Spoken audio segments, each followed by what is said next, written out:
I've had conversations with people about it, and it's like, Jesus, like just trying to get the documents, like when they're trying to get the Epstein files, like the state of New York, one of the district attorneys was hiding documents that have forced them to give documents. I think there's so many powerful people that are on those lists. There's so many powerful people that went and partied. Air quotes, partied. And how many of them went to the Diddy parties? Have you been paying attention to the trial? Oh, yeah. Trials. Wild. With Ghislaine, with Epstein, with Diddy. Either Diddy's going to commit suicide, either he's going to be hiding somewhere that we won't hear about for many, many years, or he's going to be O.J. Simpson, and he'll be released and said, I told you I was as innocent. I told you nothing happened. I told you I was this. Or he's going to go to jail and spend the rest of his life in jail. Not likely, because he has access to a lot of information on a lot of people that make a lot of money for people in Hollywood. Do they want those people to be gone? For years now, she's existed inside a cozy little ideological bubble. A daytime utopia where jokes pass for journalism, where half-baked claims go unchallenged, and where the audience claps on cue like wind-up toys. It's an echo chamber with studio lights. And to be fair, it worked, until Charlie Kirk decided he wasn't going to let these on-air TED Talks pass for intelligent debate anymore. Charlie, known more for his rapid-fire podcasting than for storming mainstream TV palaces, didn't just push back, he launched a full-on intellectual siege. It wasn't theatrical. It wasn't planned. It was just him, his Mick, and a metaphorical sword made of research and receipts. And let's be clear, he didn't even sit across from Whoopi in person. He never needed to. His words traveled farther than any studio guest ever could. Is not just about sex trafficking, one victim, and it's just about more than sex trafficking. The RICO, feds are accusing him of multiple acts of kidnapping, arson, witness tampering, bribery, forced labor, intent to distribute narcotics, and more. The case against Sean Diddy Combs is unraveling at breakneck speed. With each passing day, bombshell revelations emerge and more high-profile names, starting with Cassie Ventura, are dragged into the chaos. What began as a personal lawsuit has cracked open something far darker. This isn't just about misconduct anymore, it's beginning to look like a vast web of control, secrecy, and exploitation, so much so that comparisons to the Jeffrey Epstein scandal are no longer whispers, they're warnings. Who he resigns December of 2024. He says, no, I'm not going to be dealing with this case on Epstein. And he's been on the Epstein, on Diddy, and he's been on the lead prosecutor for Epstein, Ghislaine Maxwell, and a lot of other things. And then the person that replaces the lead prosecutor to prosecute Diddy is Maureen Comey. Maureen Comey is the daughter of James Comey. James Comey, just a week ago, posted 8647. He found these beautiful shells, seashells that says 86 accidentally. Of course, he would never do such a thing. And he posts these 8647 shells, and then his daughter is the lead prosecutor for Diddy. And Diddy has all this information to up. Diddy's case has dominated headlines for months, but it's now veering into darker, more sinister territory. As the investigation deepens, it's becoming clear he may not have been operating alone. Whispers of a powerful hidden network are growing louder, one possibly shielding him from scrutiny. Is there a protective force lurking in the shadows? Will they save him or sacrifice him when the heat gets too high?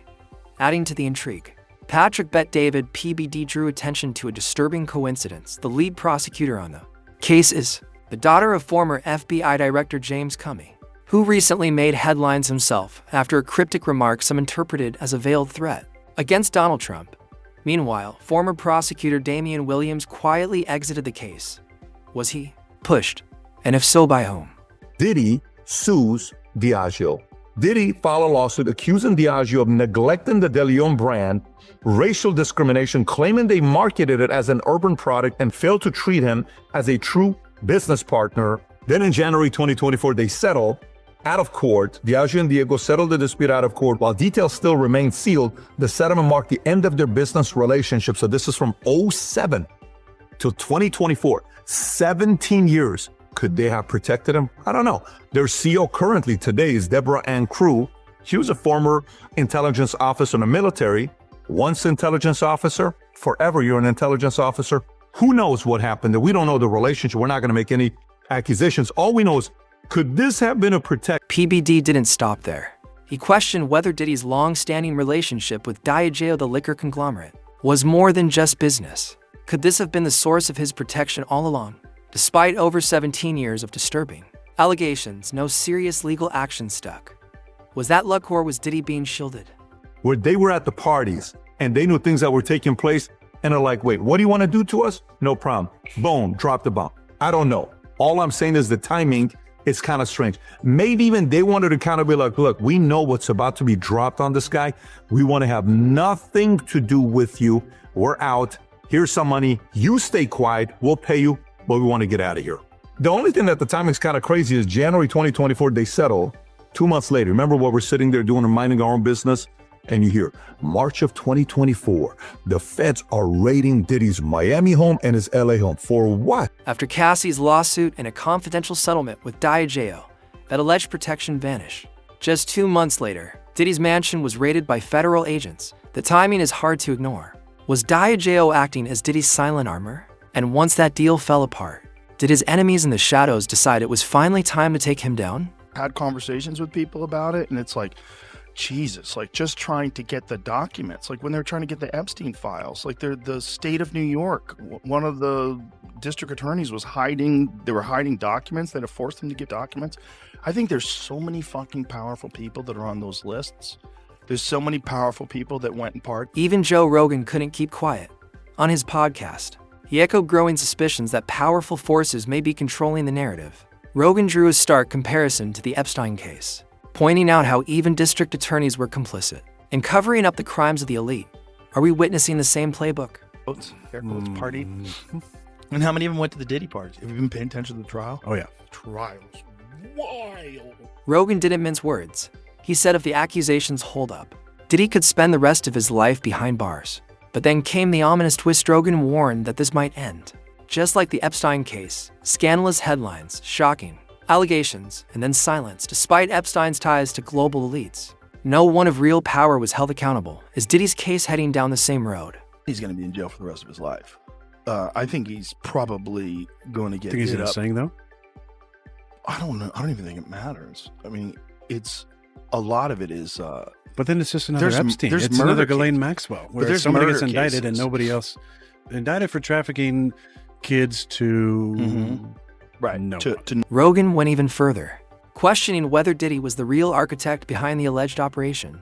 Could one man really organize such a vast, secretive system complete with drugs, coerce celebrities, and hours-long freak-offs? Rogan hinted that Diddy may not have been running the show alone, or worse, that he was taking orders. Now, if that's not an intelligence agency operation, it's just an evil super genius who figures out how to compromise everybody by providing this crazy freak-off party. Everybody's got to put their phones away. Okay, we're going to put our phone away. No one's going to know anything.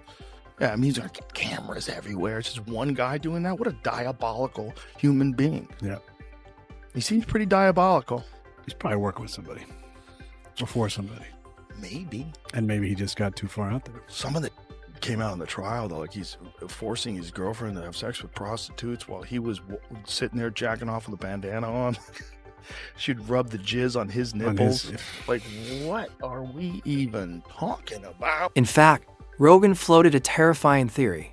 What if these parties were part of a deliberate system of control? Get the rich and famous in a room, normalize the chaos, film them crossing the line, and use that footage for blackmail. According to Rogan, this wasn't about pleasure, it was about power. And Diddy may have been a cog in a much darker machine designed to compromise and control celebrities for life. Well, it would be a 'Cause he had the great way juice to, on to lot of people. compromise celebrities. Yeah. Yeah. And get them to say whatever you want them to do, get them to do whatever projects you'd like them to do. And, you know, if you're a bunch of other celebrities are there, you're like, oh, look, Bill Clinton's here. This is fine. Yeah. This is cool. Look at this. Like, Brad Pitt's here. Well, this is cool. You don't even think there's anything wrong with being there. Meanwhile, you're getting drugged up and filmed. And then they're passing out punch. Have some punch, Aaron. And you have some punch, and all of a sudden you're like, I'm feeling really good. I just feel amazing. You're all mollied up. You don't know what the fuck you're doing. Probably a combination of things they give you. And it's all being filmed. While many speculate that someone bigger is lurking behind Diddy, the trial testimony alone is disturbing enough.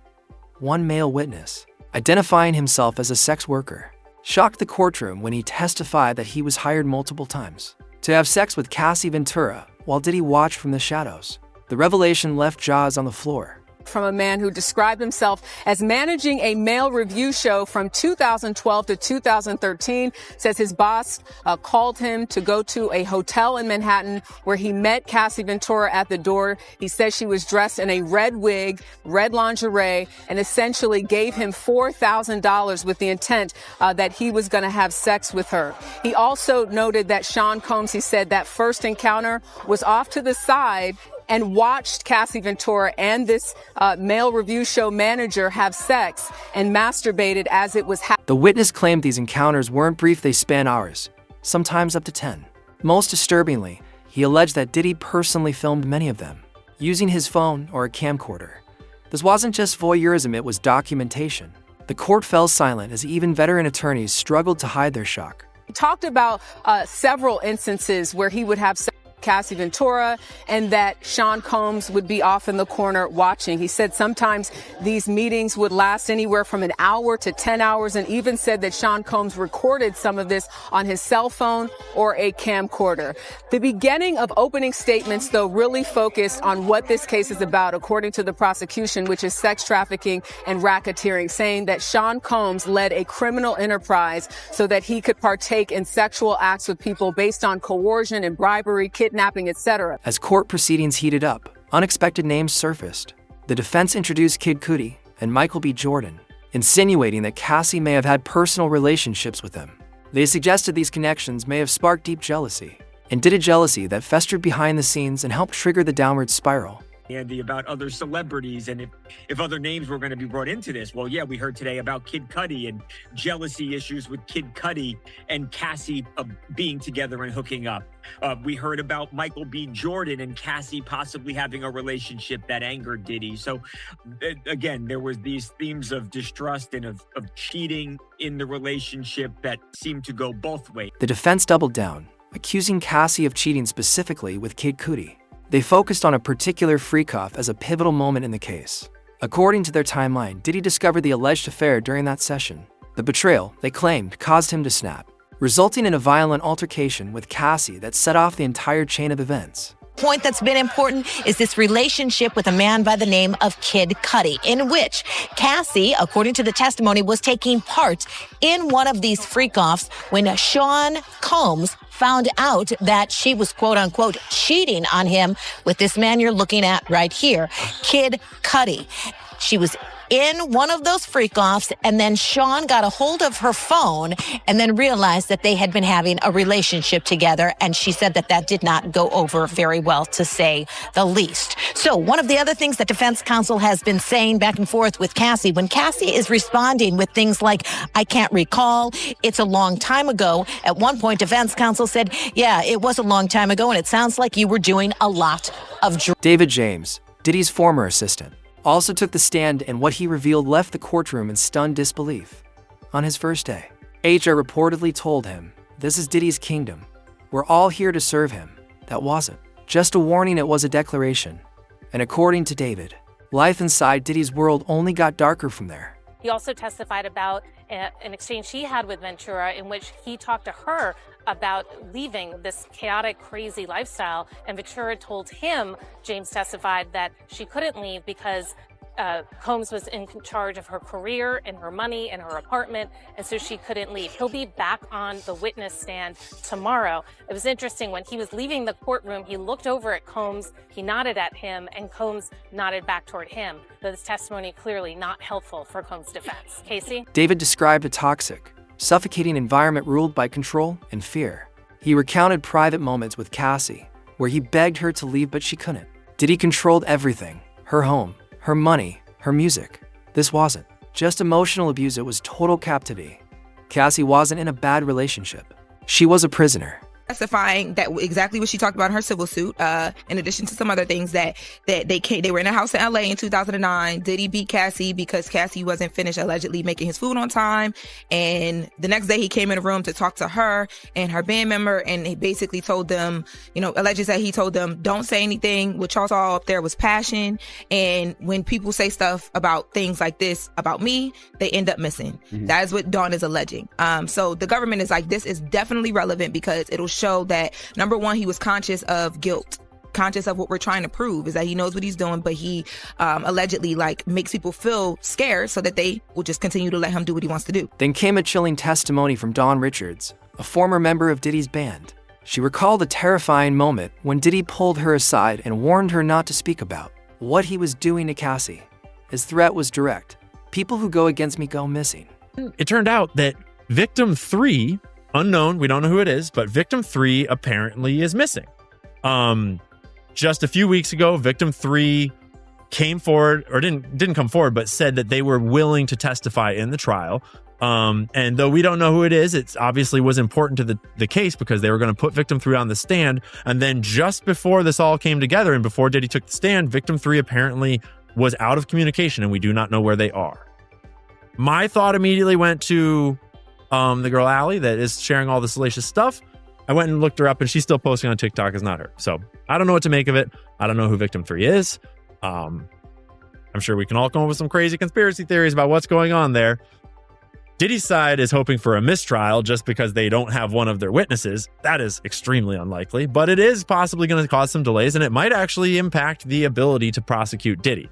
I presume that Diddy is pulling out all the stops, as we've heard reportings of private investigators looking into people and people being pressured or influenced by his family members. That threat now haunts the case in a new light. Investigative journalist Ian Carroll reported that a third alleged victim, who planned to testify against Diddy, has mysteriously vanished. Her identity was kept private for safety, but now she's simply gone. No contact, no updates, no trace. The timing is chilling. Whenever these trials come about, the closer you get to the trial date, a lot of things start happening to remove people from the case that are going to strengthen the case for the prosecution. And I feel like we're watching that take place now with one of the male sex worker guys who provided tapes to the feds. He's disappeared. And this is similar to what happened in the Tory Lanez case, where the bodyguard whose DNA was on the weapon, he disappeared. So I expect to see a lot of strange things take place. I expect to see the defense team do a lot of steps to lighten the image of Combs. And we've been watching that take. Adding to the dread, a former associate known as Big Homie came forward with his own explosive claims. He said disappearances aren't new in Diddy's world. In fact, he claimed one whistleblower with crucial evidence also vanished recently. He warned that what we're seeing is just the beginning, and with a grim tone. He added, things have already started. See a gentleman like this from affluence and power, whenever they have an addiction to MDMA or the drug ecstasy, they call it the love drug. So he's been doing this drug for over 20 years. So that's gonna lead his view skewed when it comes to sexual activity. I believe it's helped turn him into a sexual deviant. And, what type of man wants to see another man urinate in his wife's mouth? I feel like it's evil. I think his behavior is egregious. And, I have a history of using very heinous acts on people like this who participate in this type of lascivious. Reflecting on it all, Big Homie didn't hold back.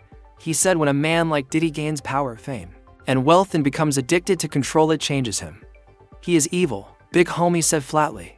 This wasn't about isolated incidents or moral failure. It was about something deeply broken.